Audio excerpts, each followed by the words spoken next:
Hello to everyone out there watching and enjoying the virtual programming for this year's Popcorn Frights Film Festival. I'm Derek Anderson from dailydead.com and the Corpse Club podcast. I'm honored to be hosting the virtual Q&A for the new horror film, The Accursed, which has had its world premiere at Popcorn Frights Virtual Festival and will be available August 17th to the 19th in the virtual programming. And I'm thrilled to be joined today by co-writer-director Elizabeta Vidovic, co-writer-director Kathryn Michelle, and one of the lead actors and producers on the film, Izabela Vidovic.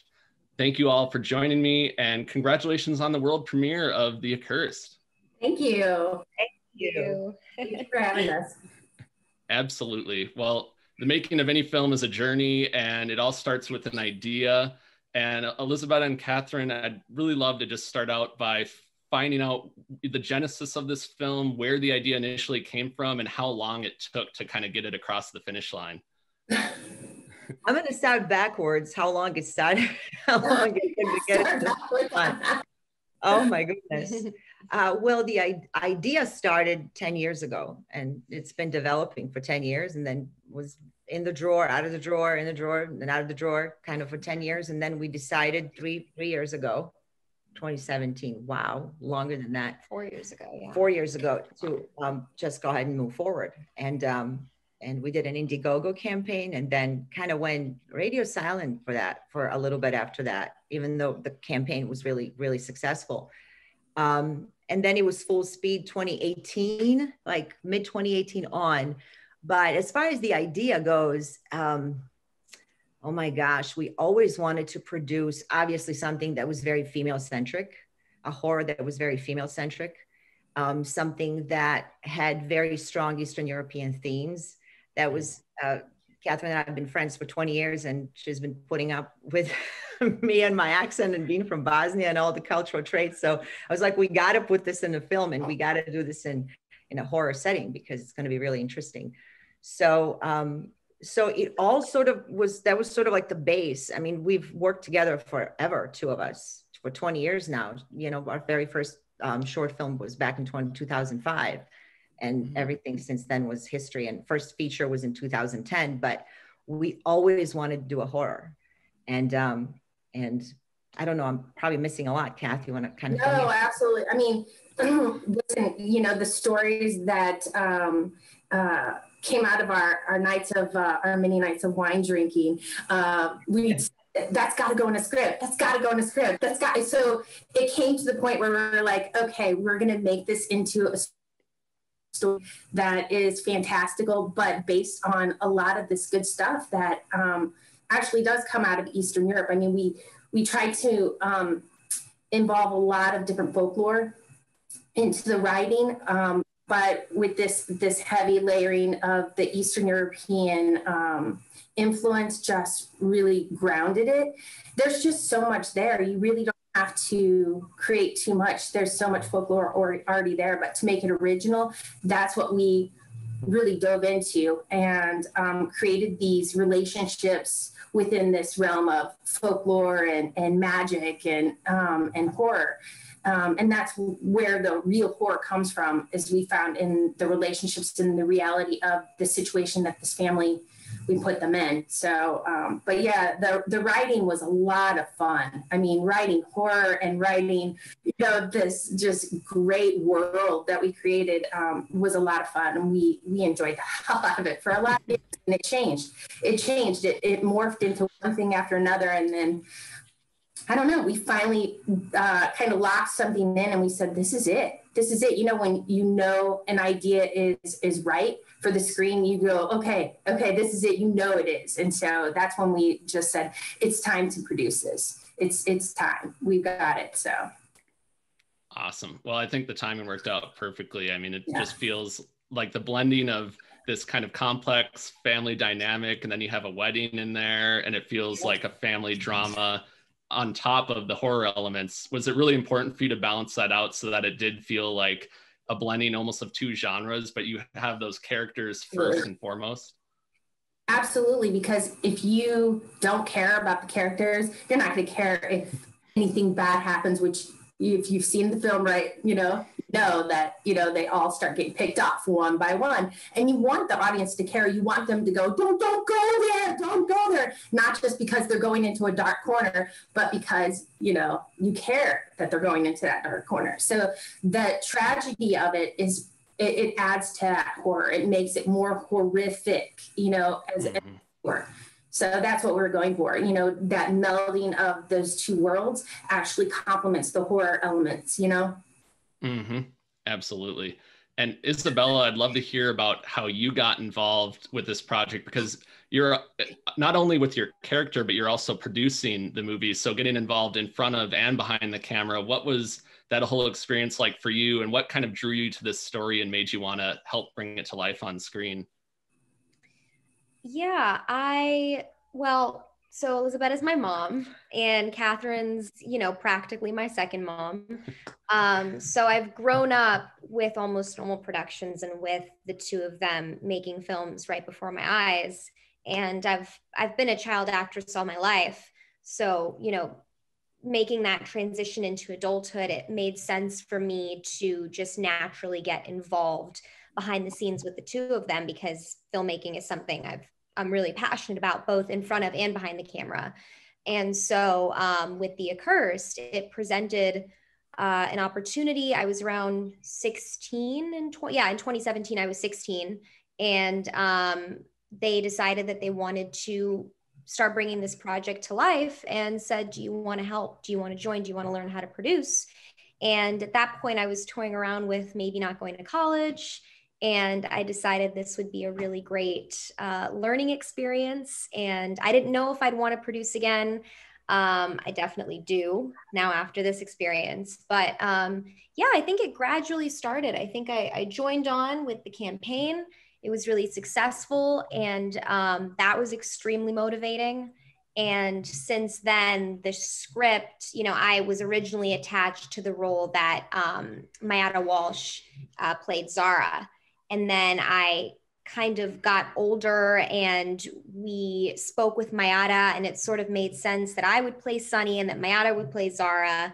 Like, we both kind of naturally assumed different positions, and the script took different forms. And yeah, I think it just sort of naturally went in that direction. Well, you've been, she's been with us, like she said, from the very beginning. So she's not, it's not a foreign thing for her to be on set with us and helping out. So she was kind of doing a lot of this anyway, growing up. She was a very big part of every production that we did, whether it would be an actor behind the scenes or whatever. So this was just a formal title for her. She's always been a part of it. I mean, also I forgot to mention that I also was going to play Aisha, which would have been it would have been fantastic, and I'm still terribly sad that didn't happen. But she can't contort. That's why she didn't get the role, because we actually needed a real contortionist. I was fired. Oh wow! She was fired. Izabela was just to add, she was an on-set producer, so she was acting and producing at the same time. On the days that she was acting, she handed it over fully to Stephen Gibbler, our other producer, on-set producer. And it was just really great to watch her navigate that and juggle both. I do remember clearly that, her phone never stopped going ding, ding, ding, ding, ding, ding, ding. And she's like, Mom, I'm hearing it in my sleep. It's like doing ding, ding, ding, ding, ding. All times, like, dings never stop. I have such an appreciation for independent filmmakers and producers now, just because you're wearing every hat, and it's it's something. It's really something. Yeah. So it's kind of like you went to your own filmmaking school with your family, which is just an awesome experience. To be a part of that. No, for sure. I learned tons, and I was just a great experience just working with people that I love, I mean, there's nothing like it than to do hands-on with filmmaking. Yeah, you learn as you go, and you had done some short films before this, but this was like your first theatrical feature horror film that you got to really like take the reins on. And was it when you were, I love how there's some jump scares, there's psychological scares, and then there's also this undercurrent like mystery through it all, like kind of a murder mystery. and with the family there. It just feels like kind of a classic Gothic story as well. But when you were kind of writing the script and choreographing the scares, did you want that balance of like psychological, but also a little bit of in-your-face horror too, to kind of keep the audience on their toes as much as possible? Absolutely. Yes. Oh, go ahead. We had a long conversation about that, Kathryn and I, before we started shooting, and when we were writing too. When we were breaking down the script and doing our shot list, it was very important to sort of strategically place where we wanted each, and to make sure, obviously, that it makes sense within the context of the story. We're really big on, and I think we've seen every horror film under the sun. It's impossible to say horror, but it feels like it. I mean, we're really big horror fans and have been a fan of genre for a very long time. So, you know, watching horror films, you know what you like, what you don't like. And I think one of the best schools is to watch great films. Yeah. So, absolutely. And learning from great filmmakers. And we watched a lot of movies and we're like, yeah, that works. That doesn't work. You know, we can try something like this. Yeah, not so much that. So it was a lot of that as well. But it was very strategically placed and everything for a reason, for sure.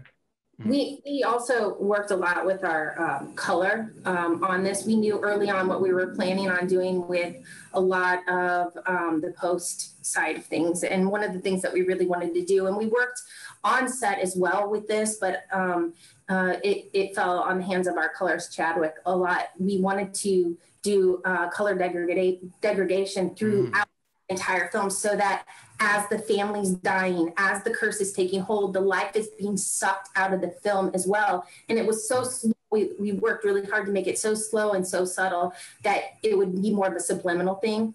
So like kind of like why we don't show the killer, you know, it's not just for the mystery and the suspense, it's because it's scarier, the devil's in the dark corners kind of thing, you know. So, you know, that the psychological aspect of it was something that we really worked on. I mean, when we did the shot list, but I mentioned it, I mean, we actually stood in her living room and we went through each shot physically. We were setting things up in her living room. And how does this make you feel? How's this going to look? You know, because we really wanted the audience to feel like they were part of the family, understood the family dynamic, that the magic didn't feel like put on, that it was just as much of a part of these people as it was, you know, making dinner, you know. So we wanted all of that to just kind of set in with the viewer. So, I mean, we did a lot of behind the scenes stuff, and we talked stuff out completely to get it as scary and as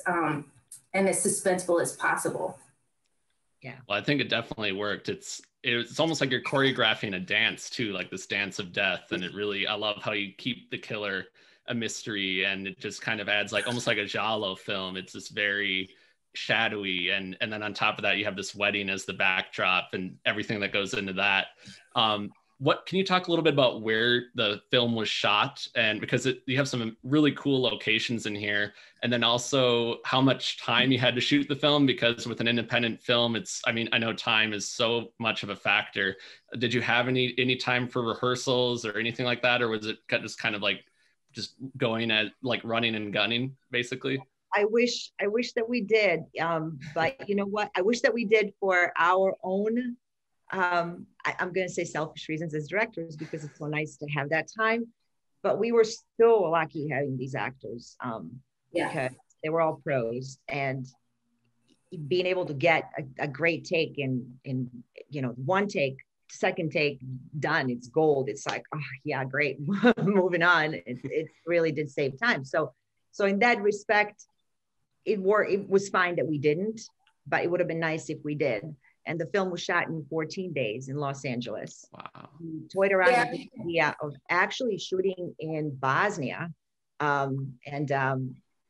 We flew out in 2017 and had talked to some people in Bosnian film, and the locations and the connections that we have out there, everything would have been great and worked out for us, but budget-wise just didn't make sense to transfer everybody out there. So we wanted to create this sense of Eastern Europe here in the US.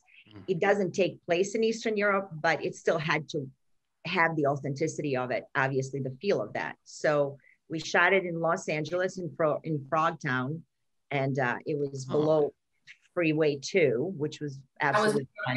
Well, it's also super flattering that he said locations, because it was really just one location, like 99% of the movie.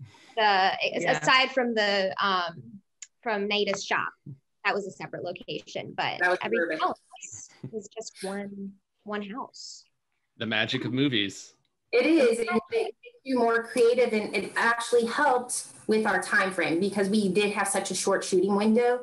It really helped having all of our locations kind of condensed, and so it was like our biggest, location move was from LA to Burbank. So, during the day, we'd be like, okay, we're going outside. No, we're going back inside. So while they were prepping outside for a shoot, we would be inside shooting, and vice versa. We kept flipping. So it just really, we were able to maximize our time. We lucked out. I mean, it took us a while to find that location, and it's kind of like a little oasis in the middle of Los Angeles, but it worked out perfect. It was just ideal.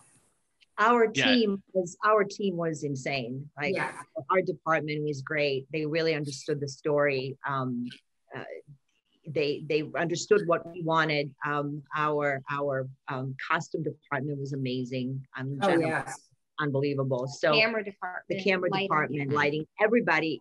Just I'm mentioning our wardrobe in our department is because they created that look that we had. So I don't know. I can't say enough about our crew. I really can't, because without them, we really wouldn't have a film.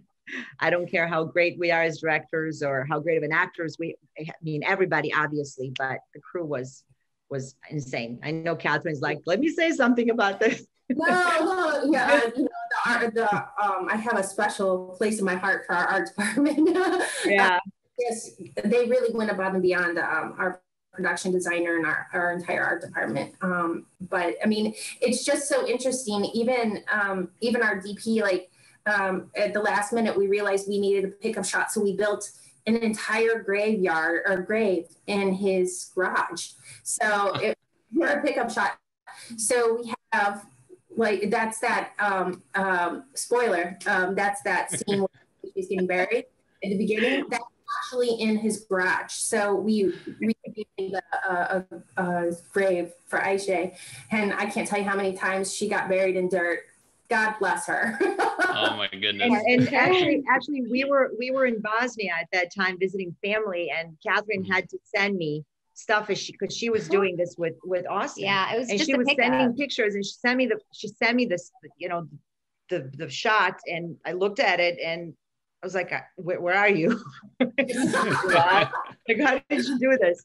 But this is the thing about Kathryn. She can make something out of nothing, because she's artistically incredibly capable. So yeah. That's grassroots filmmaking at its finest, when you're shooting a grave scene in someone's garage, and hopefully the neighbors don't ask any questions. But I backed up my car, and it was like packed full of bags of sod, and I pull out this big blue tarp, and like, you're gonna be putting what where? I'm like, right here. We're gonna build the grave right here. And he's like, all right, Kath. But you're cleaning up. Bags of sod. I'm like, this is so fun. He's like, yeah, you're not making a horror film until you're building a grave somewhere. But you gotta have a grave. You gotta have a grave. And you mentioned the crew, the amazing crew, and you also had an amazing cast in this as well. In addition to you, Izabela, you had Yancy Butler, who has been a part of so many amazing projects. And I'd really love to know how Yancy initially got involved, and then just what she brought to the project and what it was like working with her, because it's always, I just love her work so much, and it was great to see her in this film and get a role like that too. Were you a big Witchblade fan? I do like Witchblade. Yeah, it's probably showing now, but yeah, that's Witchblade for life. But I know Yancy's a legend. We had a great casting director who reached out, and Yancy read the script and loved it. And honestly, that was kind of it. So we met with her. Yeah, pretty much every one of us, from Melora to Yancy to Gora and everybody that read the scripts, that I want to do this. So I think, you know, I want to say it was a script. I'm sure they met you and just loved your amazing personality. We met with okay. We'll take it. In a little cafe off of the Boulevard, and she came in, and poor thing had just broken her foot, and she was so sweet. She came all the way to meet us with a broken foot, and we fell in love with her immediately. She's like, oh, I just love you guys. I love what you're doing. I love that this is female centric. I love that it's, you know, headed by females. She was just really all about it, and she loved the story, and we talked a lot about the story. And she powered through, man. We had some tough days, and she carried the film. I mean, it was hot. There were long hours. We had night shoots and day shoots, and she basically had to be there almost every day. So she was a powerhouse. She really was. And, you know what she brings to the table. You watched her work. So it goes without saying that, you know, her essence, just what she brought to Hannah was just a lot of strength and a lot of vulnerability on top of that. So it was a really good balance, and that's what was needed. You know, she really nailed it. And then we met with Melora, and was interesting to see the effect that the script had on her, because she just did this 15-minute monologue about her character and about the story and how affected she was and how much she wanted to do it. And, you know, she was like, I'm not a huge horror buff. She's like, I like some, but she's like, this is really different. I really want to do this.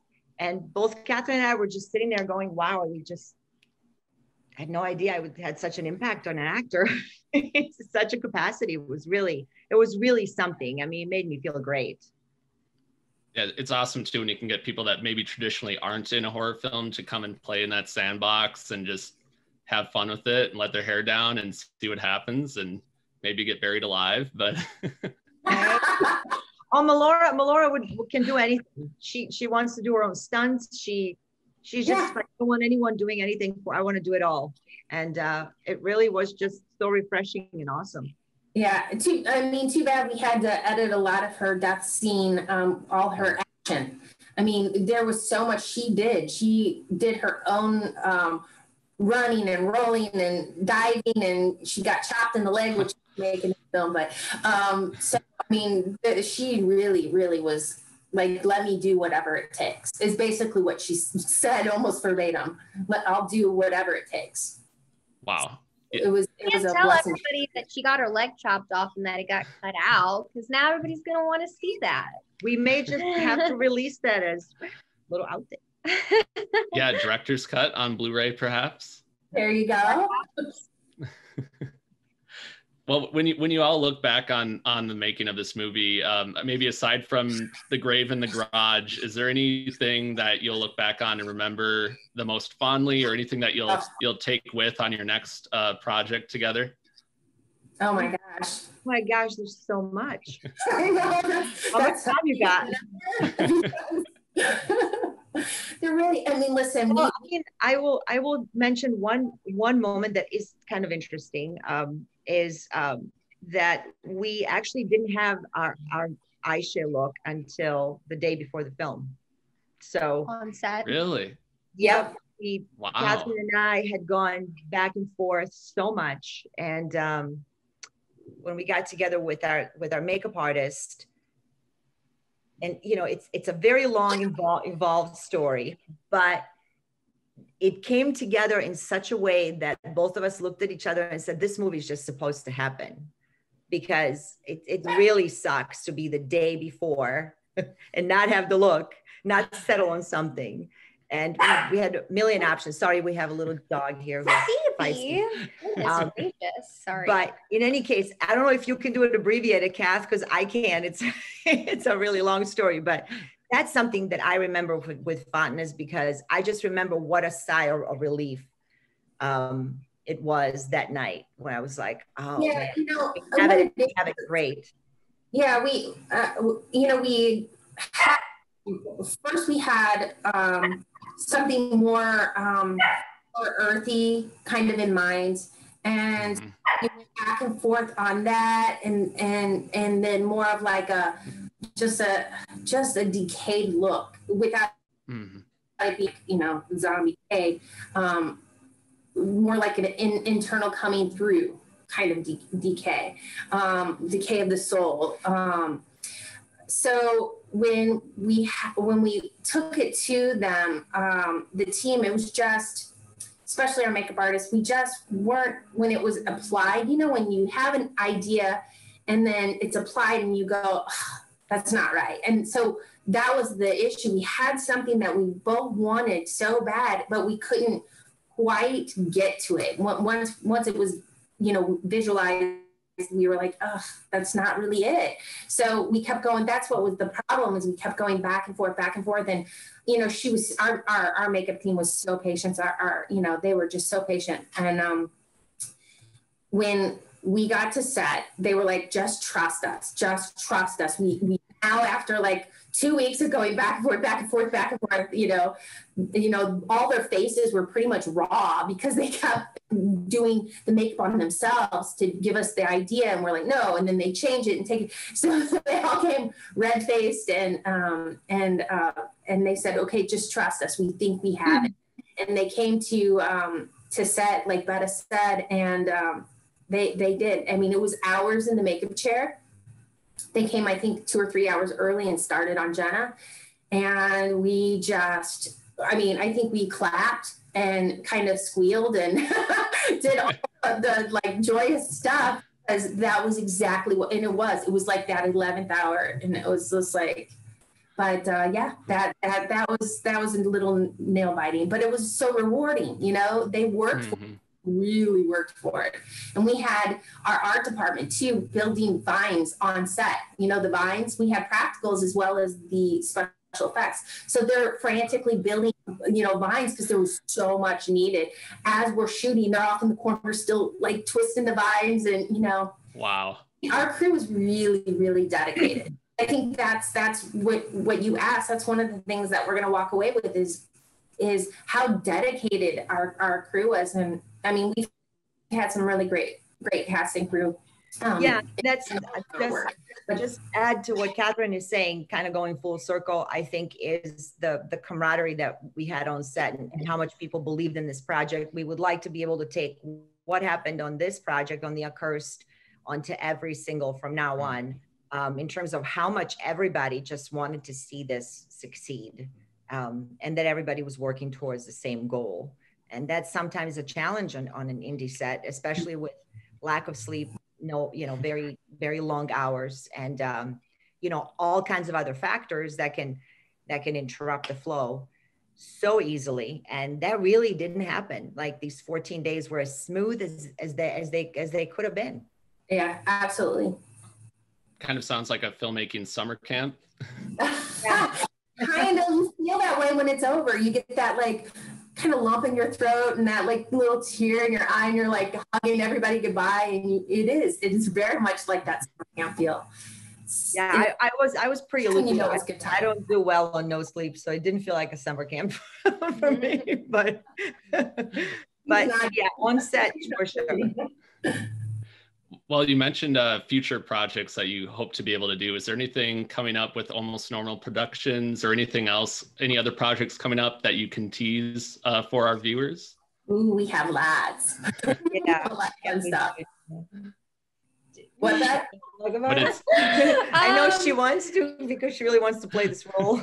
Oh, no. I mean, we as a company have various projects in like various stages of development. I think what we're all looking to tackle next is another horror film. A little different. It's a bit more of a horror action. Horror film. What is it? I said it's a little bit of a rock and roll horror film. Yeah, fun. So that one's a lot of fun. It's called Exist, and it's something that has been it's again written by Kathryn and Elizabeta, and it's just it's written by Kathryn and Elizabeta, and I have read every draft of it, and I've insisted that I want to play a certain role. And I feel like I say that with every project. I'm like, so Kathryn and Elizabeta created it, and I'm here, and I really want to be in it. But you know, and you want to produce now. And I want to produce. She has to audition, and she has to go through the tests. And I mean, come on. It's Exist is like from dusk till dawn-ish. Ooh. Yeah. It's like that sounds like fun. Yeah, it's one. Okay, well, sign me up. And I think a lot of viewers watching are going to want to check that out, especially because it sounds like a totally different horror experience than The Accursed. Which I think is great that you're trying out different aspects of the genre. There's just so many corners of the genre to explore. But I think you knocked it out of the park with The Accursed. Elizabeta, Kathryn, Izabela, thank you so much for joining us today. And congratulations again on the world premiere of The Accursed. I also want to thank Popcorn Frights for hosting the virtual world premiere of The Accursed and for making this Q&A possible. Thanks, Popcorn Frights. We're really excited. And thank you so much for having us. This was great. Absolutely. And anyone watching, be sure to go over to popcornfrights.com for their complete lineup, virtual and in theater. And also be sure to go to almostnormalproductions.com to see what this amazing team is cooking up, because I think it's just getting started. Thank you again. Until next time, stay safe, stay kind, and stay scary. Thank you. Thank you. Thank you very much. Congratulations again. It is an amazing film.